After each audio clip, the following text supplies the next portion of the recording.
샬롬, 주님 주시는 평안이 저와 여러분들 삶에 가득하기를 소망합니다. 제가 어릴 적에 하도 책을 안 읽었나 봐요. 그랬더니 돌아가신 저희 아버님께서 여름방학 때 책을 한 권씩 읽으면 100원씩 준다고 그러시는 거예요. 그때 돈이 100원이면 꽤 큰 돈이었습니다. 그래가지고 제가 이제 맨날 산으로 들로 뛰어 놀러 다니던 게 가장 큰 행복이었던 제가 책을 읽겠답시고 책상에 앉았죠. 안 읽던 책이 잘 읽힐 리가 있겠습니까? 그래서 뭐 재밌는 게 없을까 하다가 저희 집에 그 전 세계 위인 전집, 옛날에는 그 위인 전집이 꽤 많이 있었잖아요. 그래서 그 중에 이제 좀 만만해 보이고 좀 재밌을 것 같은 거 있잖아요. 그래서 이제 쫙 골라봤습니다. 뭘 볼까? 골라다가 제가 고른 게 나폴레옹의 책이었습니다. 나폴레옹은 이제 나폴레옹 보나파르트라고 168cm밖에 안 되는 작은 키고요. 그리고 프랑스의 시골 코르시카 섬에서 출생한 아주 미천한 집안의 출신이었죠. 군인이었습니다. 아주 하급 장교부터 시작했던 군인이었고요. 근데 그렇게 보잘것없던 나폴레옹이 프랑스 혁명을 승리로 이끌고 전 유럽을 삼키게 됩니다. 이제 제가 그 어린 시절에 그 나폴레옹의 그 이야기를 담은 책을 보면서 와, 정말 멋있는 겁니다. 일단 그가 한 말도 멋있잖아요. 내 사전엔 불가능이란 없다. Impossible is nothing.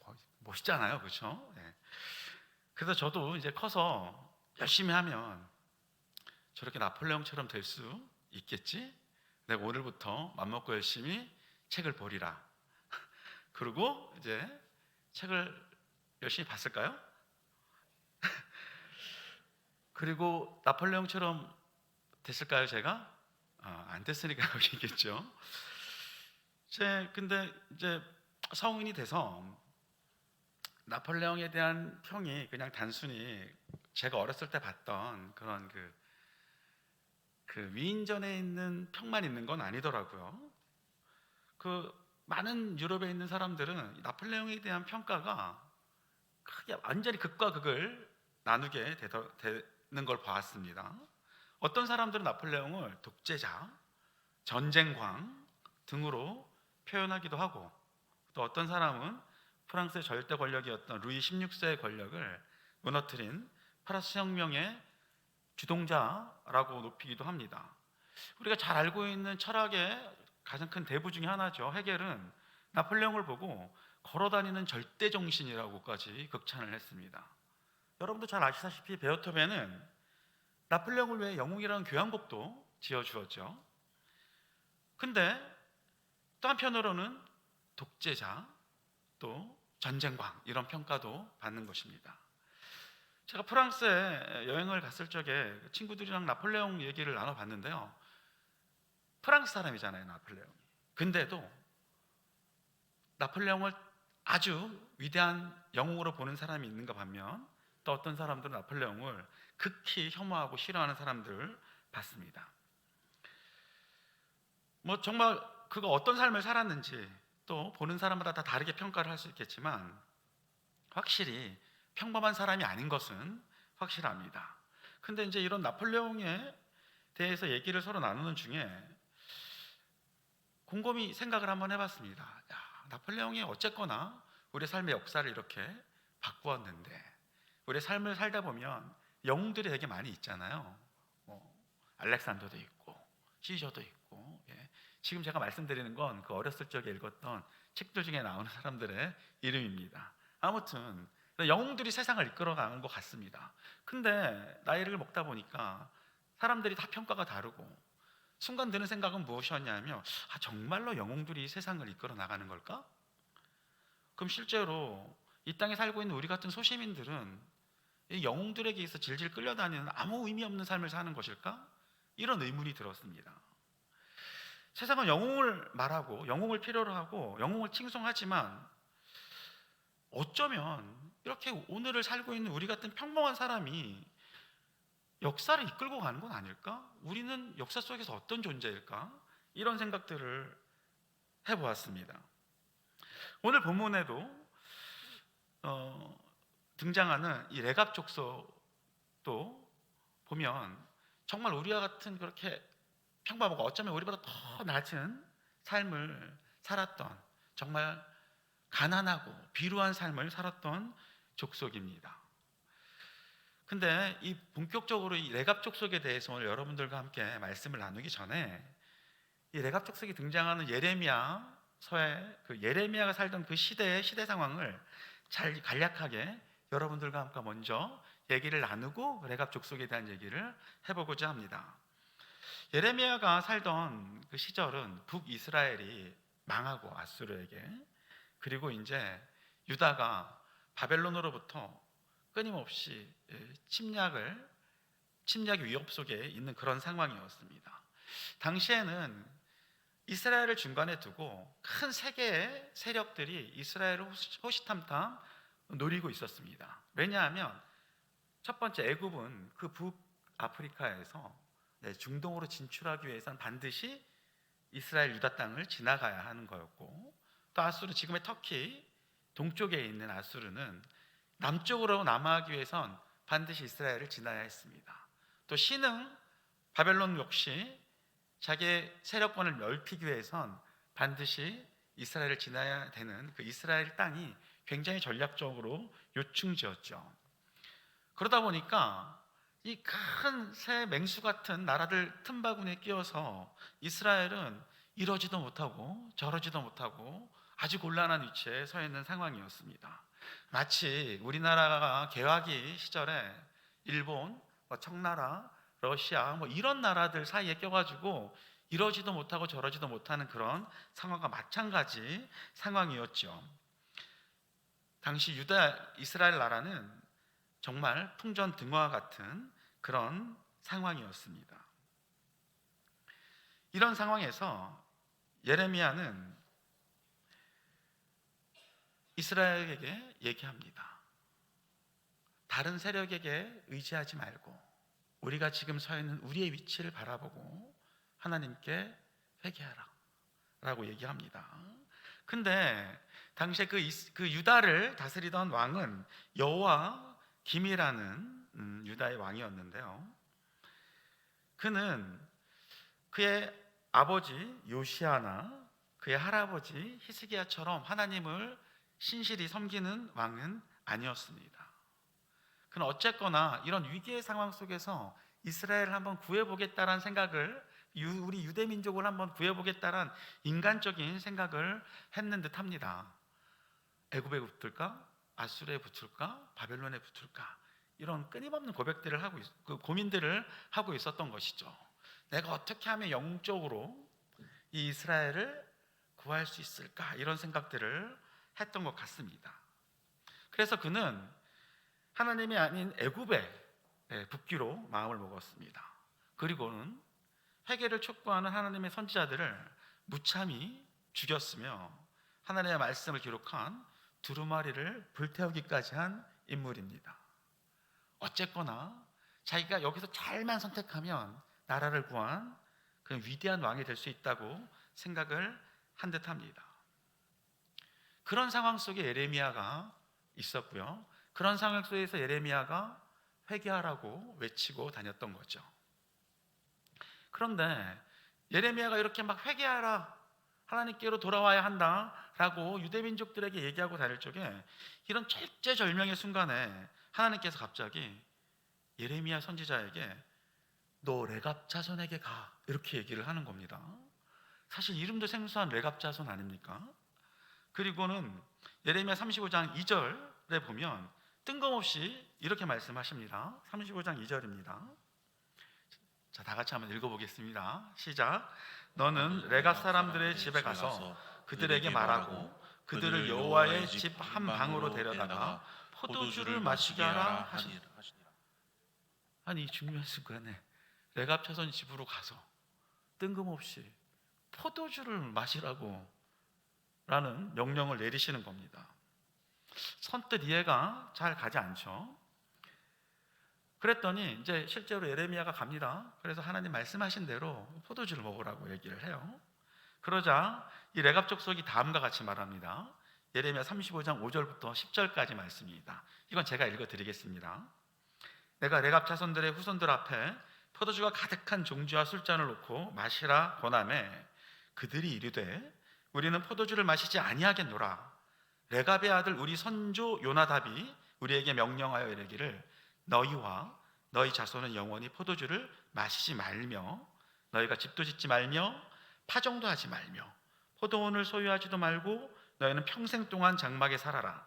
그리하면 너희가 머물러 사는 땅에서 너희 생명이 길리라 하였으므로 우리가 레갑의 아들 우리 선조 요나답이 우리에게 명령한 모든 말을 순종하여 우리와 우리 아내와 자녀가 평생 동안 포도주를 마시지 아니하며 살 집도 짓지 아니하며 포도원으로 밭으로 종자도 가지지 아니하고 장막에 살면서 우리 선조 요나답이 우리에게 명한 대로 다 지켜 행하였노라. 이거 놀라운 고백입니다. 유대의 왕 여호와김과는 완전히 다른 고백입니다. 한번 기억을 더듬어 보면요, 이스라엘 민족이 40년 동안의 광야 생활을 끝내고 어떻게 해서 이제 가나안 땅으로 들어갈 적에 신명기에 보면 하나님 앞에 맹세를 하죠.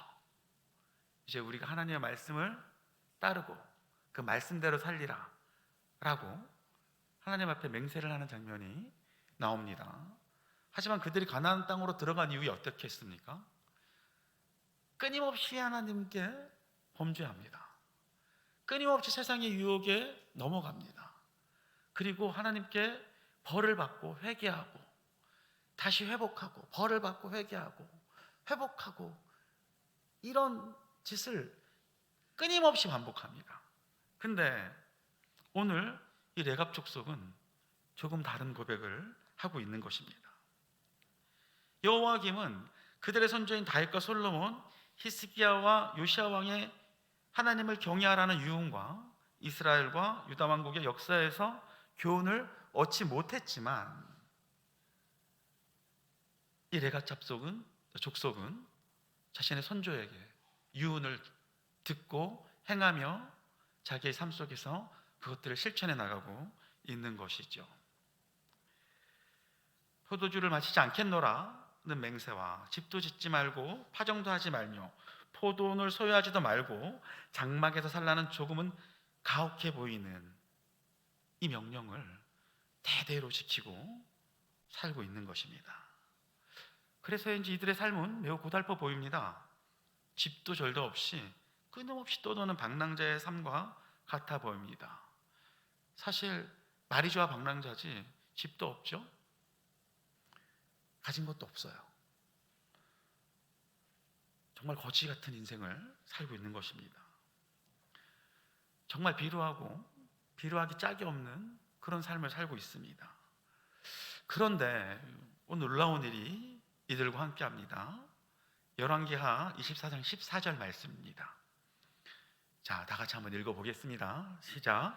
그가 또 예루살렘의 모든 백성과 모든 지도자와 모든 용사 만명과 모든 장인과 대장장이를 사로잡아 가매 비천한 자 외에는 그 땅에 남는 자가 없었더라. 이게 지금 무슨 말인가 하면요, 이 레갑 족속을 찾아갔잖아요. 이 이후에 바벨론이 유대를 침략합니다. 그리고 모든 유대인들을 다 어떻게 하죠? 포로로 잡아갑니다. 근데 안 잡아간 사람들이 있습니다. 지금 바로 여기 다시 한번 띄워주시겠습니까? 모든 장인과 대장장이를 사로잡아 가매 비천한 자 외에는 그 땅에 남은 자가 없었더라.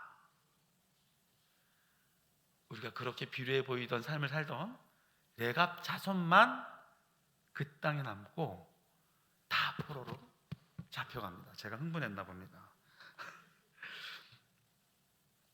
이 땅의 유다 족속이 모두 포로가 되어 뿔뿔이 흩어질 때 이들이 이 나라에 남아 여전히 하나님을 섬기며 선조의 삶을 지키며 사는 하나님의 축복을 받게 된 것이죠. 그리고 예레미야의 입을 빌려 유대 민족에게 다음과 같이 말씀하십니다. 35장 16절 17절 말씀입니다. 다 같이 읽어보겠습니다. 시작.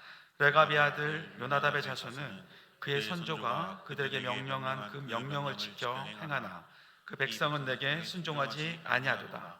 그러므로 만군의 여호와 이스라엘 하나님께서 이와 같이 말씀하시니라. 보라, 내가 유다와 예루살렘의 모든 주민에게 내가 그들에게 대하여 선포한 모든 재앙을 내리리니 이는 내가 그들에게 말하여도 듣지 아니하며 불러도 대답하지 아니하느니라 하셨다 하라. 레갑 족속을 제외한 모든 유대 민족은 하나님의 진노 아래 있게 되는 것입니다. 유대 민족과는 너무나 다른 레갑 족속은 삶을 이제 살게 됩니다. 이들은 모든 순간에 선조의 유언을 지켰고 오직 하나님의 말씀을 지키며 살았을 때 하나님께서 이들을 모든 순간에서 지켜주신 겁니다. 영웅이 이스라엘의 역사를 만들고 이어가는 것이 아니고 내가 영웅처럼 어떻게 한번 해보겠다라는 여호와김이 유대 민족을 지킨 게 아니고 하나님을 섬기고 그의 뜻에 순응하는 이 작은 족속이 절제절명의 순간에 예루살렘을 지키고 유대 민족이 돌아올 수 있는 곳을 고수하며 지키고 살았던 것입니다. 이러고 보니 레갑 족속의 자손에 대한 조금은 흥미가 생기는 것 같습니다. 이들이 과연 누굴까? 그리고 이들의 선조는 누구이기에 이들의 자손들이 비루한 삶을 유지하면서까지 그 선조의 유언을 지키며 살게 되었을까? 이런 질문들이 생깁니다. 레갑 자손의 역사를 살펴보려면 멀리 모세의 시대로까지 올라가야 합니다. 여러분도 아시겠지만 모세는 애굽 사람을 죽이고 광야로 도피해서 40년을 보내게 되죠. 그리고 그곳에서 미디안의 제사장 이드로의 사위가 되어 그의 양떼를 지키게 됩니다. 40년을 광야에서 보낸 모세는 하나님의 부르심으로 유대 민족을 애굽의 손에서 구출하여 출애굽의 길에 오르게 됩니다. 그리고 이 길을 걸어갈 때에 그는 자신의 장인 이드로를 동행자로 함께 가자고 제안합니다. 이드로는 사위 모세의 이 위대한 사역에 기꺼이 동참하게 됩니다. 이 사실은 사사기 1장 16절에 나옵니다. 모세의 장인은 겐 사람이라 그의 자손이 유다 자손과 함께 종려나무 성읍에서 올라가서 아랏 남방의 유다 황무지에 이르러 그 백성 중에 거주하니라. 안정된 자기 족속에서의 삶을 버리고 불안하고 방랑하는 이스라엘 민족의 명운에 자신을 맡기는 것입니다. 자기 사위의 하나님을 믿고 그를 신뢰하며 기꺼이 사막과 광야의 고달픈 삶을 선택하게 된 것이죠. 이들이 레갑 족속의 시조가 됩니다. 그리고 이들은 하나님의 약속의 민족인 이스라엘의 자신을 포함시키게 되는 것이죠. 그리고 이 레갑 족속은 이후에 하나님의 나라를 위해 여러 공로를 세웁니다. 그 대표적인 두 명의 사람이 바로 여사사 드보라 시대의 야엘과 우상숭배로 하나님께 죄를 지은 대표적인 군주인 아합 왕 때의 오늘 성경에도 오늘 말씀에 등장한 요나답입니다. 먼저 이스라엘 사사 드보라와 바락이 가나안 군대 장군 시스라와 싸울 때 시스라를 어떻게 했죠? 말뚝에 박아 죽이는 공을 세운 사람이 야엘입니다. 사사기 5장 24절에 보면 겐 사람 헤벨의 아내 야엘은 다른 여인들보다 복을 받을 것이니 장막에 있는 여인들보다 더욱 복을 받을 것이로다. 또 요나답은 어떤 인물입니까? 열왕기하 10장 15절부터 17절까지 말씀입니다. 제가 읽어드리겠습니다. 예후가 거기에서 떠나가다가 자기를 맞이하러 오는 레갑의 아들 여호나답을 만난지라. 이 여호나답이 요나답입니다. 그의 안부를 묻고 그에게 이르되 내 마음이 내 마음을 향하여 진실함과 같이 내 마음도 진실하냐 하니 여호나답이 대답하되 그러하니이다. 이르되 그러면 나와 손을 잡자. 손을 잡으니 예후가 끌어 병거에 올리며 이르되 나와 함께 가서 여호와를 위한 나의 열심을 보라 하고 이에 자기 병거에 태우고 사마리아에 이르러 거기에 남아있는 바 아합에게 속한 자들을 죽여 진멸하였으니 여호와께서 엘리야에게 이르신 말씀과 같이 되었더라. 이스라엘 왕 아합이 하나님 앞에 범죄하여 이스라엘 민족 전체가 고난받을 때 예후가 반란을 일으켜 바알 선지자를 죽이고 나라를 새로 일으키는데 결정적 공헌을 한 사람이 바로 오늘 요나답입니다. 성경은 이 요나답을 레갑의 아들로 설명하는데 이 레갑 가문의 조상이 바로 겐 족속, 아까 말씀드렸던 모세의 장인 이드로의 자손들인 것이죠. 성경을 보면 예후는 아합의 폭정을 몰아내고 새로운 이스라엘을 만들지만, 그러니까 영웅인 거죠. 그죠? 예후가 아합을 몰아내고 위기에 빠진 하나님의 민족을 구해내지 않습니까? 몰아내고 새로운 이스라엘을 만듭니다. 근데 그 역시 시험에 듭니다. 금송아지를 섬기는 듯 하나님 앞에 타락합니다. 이를 보고 이 요나답은 철저하게 시골로 내려갑니다. 제하로 들어가 스스로를 경건 가운데 묶는 삶을 선택합니다. 이런 사실은 오늘 본문 8절부터 10절 말씀에 잘 드러나 있습니다. 다 같이 한번 제가 읽어드리겠습니다. 기니까. 우리가 레갑의 아들 우리 선조 요나답이 우리에게 명령한 이 모든 말을 순종하여 우리와 우리 아내와 자녀가 평생 동안 포도주를 마시지 아니하며 살 집도 짓지 아니하며 포도원이나 밭이나 종자도 가지지 아니하고 장막에 살면서 우리 선조 요나답이 우리에게 명령한 대로 다 지켜 행하였노라. 아멘. 그들은 하나님 앞에 범죄하지 않고 경건하게 살라는 자신의 조상 요나답의 유훈을 철저히 지키는 삶을 선택합니다. 남들이 보면 비루하기 그지없는 삶입니다. 집을 가질 수도 없고 삶의 고단을 잠시나마 풀어줄 수 있게 해주는 포도주마저도 마시지 않습니다. 정착을 위해 땅을 경작하지도 않습니다. 그저 하나님이 이끄시는 대로 양을 치며 가난하고 비루하게 살게 됩니다. 그런 삶을 선택합니다. 여러분들이 보시기에 이들의 삶은 어때 보이십니까? 겐족의 자손 레갑 족속의 삶이 만족스러워 보이십니까? 집도 없이 장막에 거주하면서 모든 유흥에서 벗어나 포도주도 먹지 않고 가장 비참한 떠돌이의 삶인 목축을 하는 이들의 삶이 여러분들의 보시기에는 어떻게 보이십니까? 그들의 삶은 세상의 어떤 영웅의 삶과도 어울리지 않고 가난하고 비천한 하찮은 삶으로 보입니다. 역사에는 단 한 줄도 등장할 것 같지 않은 그들의 작고 소박하다 못해 피루해 보이는 삶입니다. 그런데 이 보잘것없어 보이는 삶을 하나님께서는 높이 들어 쓰십니다. 가장 큰 위기의 순간에 이들은 바벨론에 의해 망한 유대 민족이 모두 바벨론의 포로로 잡혀갈 때 그들은 그대로 그들의 선조의 땅을 지키고 남게 됩니다. 그들은 이 비루한 삶이 그들을 잔혹한 포로 생활에서 구출해낸 것입니다. 열왕기하 24장 14절 말씀을 보겠습니다. 다 같이 읽어보겠습니다. 시작. 그가 또 예루살렘의 모든 백성과 모든 지도자와 모든 용사 10,000명과 모든 장인과 대장장이를 사로잡아 가매 비천한 자 외에는 그 땅에 남아있지 없었더라. 그렇죠.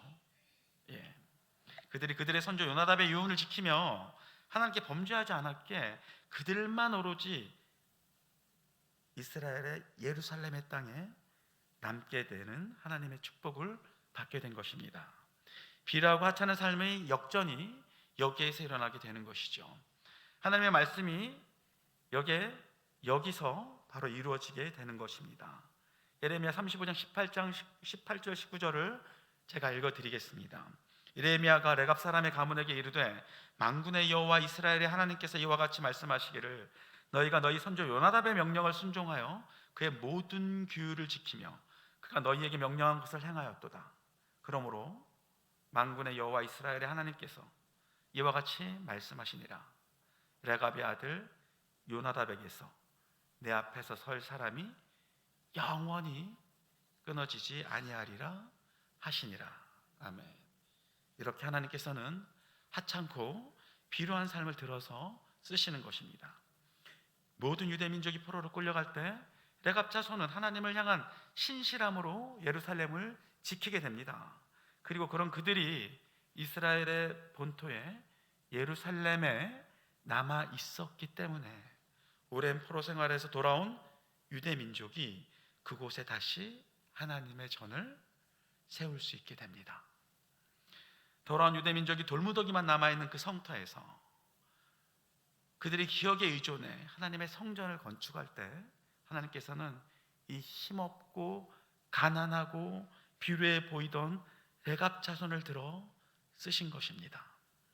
레갑 자손이 이렇게 역사의 중앙에 다시 설 수 있었던 것은 이들이 부도 명예도 권력도 아닌 오직 하나님의 말씀대로 살려는 선조들의 그 위대한 유훈을 지켰기 때문인 것입니다.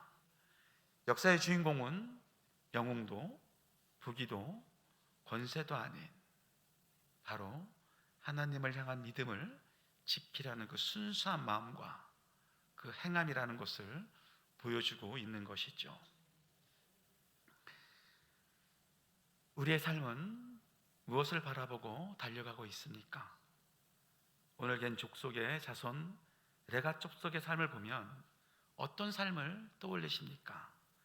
여러분의 삶은 여전히 나폴레옹과 같은 영웅의 삶이 더 가치 있어 보이십니까? 더 화려하고 남들보다 더 나은 삶이 우리의 미래를 보장해 준다고 생각하고 계시지는 않습니까? 세상에 잘 나가는 사람들의 삶을 보면 나도 그들과 같이 살고 싶다는 생각을 하곤 합니다. 여전히 세상은 승리자들의 몫이고 영웅이 되어 내 삶과 세상을 바꾸고 싶다라는 그런 생각들을 하게 됩니다. 근데 이제 우리의 생각을 조금만 바꿔보는 것은 어떨까요? 이 세계 역사는 몇몇의 영웅들로 만들어지고 바뀌어지는 것이 아닙니다.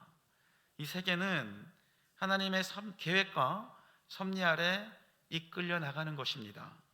하나님께서는 이 순간에 존재하는 모든 것들에게 의미를 부여하시고 그들을 통해 역사를 성취해 나가십니다. 세상에서 가장 작은 것들조차 하나님의 섭리 아래 이 세계의 역사를 만드신다는 것입니다. 그렇게 지극히 평범한 우리의 일상도 하나님의 역사 아래 작지만 가장 소중하고 중요한 역사의 일부가 되는 것입니다. 내 삶이 초라하고 비루해 보이십니까? 다시 생각해 보시기 바랍니다. 내 삶이 바로 하나님의 귀한 부르심에 응답하고 있는 작지만 귀한 소중한 주인공입니다. 하나님의 말씀에 귀 기울이고 계십니까? 하나님의 계율을 지키기 위해 애쓰고 계십니까? 하나님께서는 그런 여러분을 하나님 역사의 가장 귀한 주인공으로 여기실 것입니다. 오늘 내 삶이 하찮고 어리석어 보이십니까? 그렇다면 하나만 기억하시기를 바랍니다. 나의 삶이 우리 신앙의 선조가 보여주는 그 유언을 따르고 있는가? 아니, 따르려고 노력하고 있는가? 그렇다면 여러분의 삶은 이미 하나님의 역사의 가장 귀한 주역인 것입니다. 레갑 자손은 포로에서 돌아온 유대 민족을 도와 예루살렘 성전의 성벽을 건축하는 일을 맡게 됩니다. 느헤미야 3장 14절입니다. 다 같이 읽겠습니다. 시작. 본문은 베타케렘 지방을 다스리는 레갑의 아들 말기야가 준수하여 문을 세우며 문짝을 달고 자물쇠와 빗장을 갖추었고. 여기서 분문은 인분을 말할 때 분입니다. 한마디로 똥이죠. 그들이 이 성전을 건축할 때도 가장 비천한 일을 또 도맡아서 합니다. 이 문은 예루살렘에서 발생하는 온갖 더러운 것들이 나가는 문입니다. 똥과 온갖 쓰레기와 시체와 이루 말할 수 없는 더러운 것들이 나가는 문입니다. 레갑 자손은 이런 곳을 맡아 관리하는 또 한 번 비천한 일을 떠맡습니다. 그들의 삶은 다시 가장 낮은 자리로 돌아갑니다. 그들은 누구도 좋아하지 않은 이 문을 지키면서 또다시 유목민의 고달픈 삶으로 돌아갑니다. 하지만 하나님께서는 스스로 낮아지는 이들을 결코 잊지 않으십니다. 느헤미야 3장 14절에 나오는 베탁게렘의 위치를 많은 성경학자들은 예루살렘과 베들레헴의 중간 지역이라고 추측합니다. 예루살렘과 베들레헴의 거리가 약 4km 정도, 한 10리 되죠. 그러니까 아마도 예루살렘에서 한 2km 정도 떨어져 있는 곳이죠. 그들은 이곳에서 분문, 똥문을 지키며 양을 치며 살아갑니다. 그리고 얼마 후 베들레헴에서 어떤 일이 벌어집니까? 가장 귀한 존재, 하나님의 아들 예수 그리스도가 탄생하십니다. 가장 존귀한 그분이 가장 비천한 모습으로 이 땅에 오십니다. 낮고 낮은 위치로 막강의 구유 안에 놓이신 예수 그리스도를 생각해 보십시오. 학자들마다 의견의 차이는 있지만 많은 신학자들은 이 아기 예수를 가장 먼저 찾아와 경배한 목자들을 아마 이 레갑 족속으로 추측합니다. 가장 존귀한 분께서 가장 낮은 모습으로 이 땅에 오셨고 가장 비천한 자들의 영접을 받으시며 이 땅에 오신 겁니다. 그리고 이렇게 낮은 모습으로 오신 그분이 우리를 구원하신 가장 위대한 구원자 예수 그리스도이신 것이죠. 성도 여러분, 우리의 삶은 지금 어디에 있습니까? 저는 이 레갑 자손을 바라보며 우리의 가치는 우리가 지금 서 있는 이 자리가 어디이든지 이 자리에서 무엇을 지키며 살고 있는지에 있다고 생각을 해보았습니다. 하나님의 말씀을 사모하며 이곳에 모이신 여러분을 하나님께서는 사랑하십니다. 귀하게 여기십니다. 그 사실을 잊지 마시기를 바랍니다. 나의 오늘이 어떠한 상황이 있다 하더라도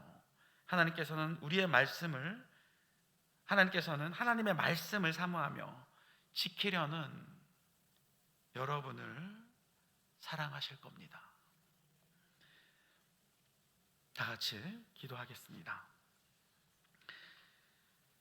주님 감사합니다. 우리에게 오늘을 있게 하시고 우리의 삶을 통해 주님의 말씀을 사모하게 하심을 감사드립니다. 화려하고 아름다운 삶이 아니더라도 주님의 자녀로 살 수 있는 오늘을 주심에 감사를 드립니다. 주님, 이제 낮고 겸손한 마음으로 주님 앞에 나아가고자 합니다.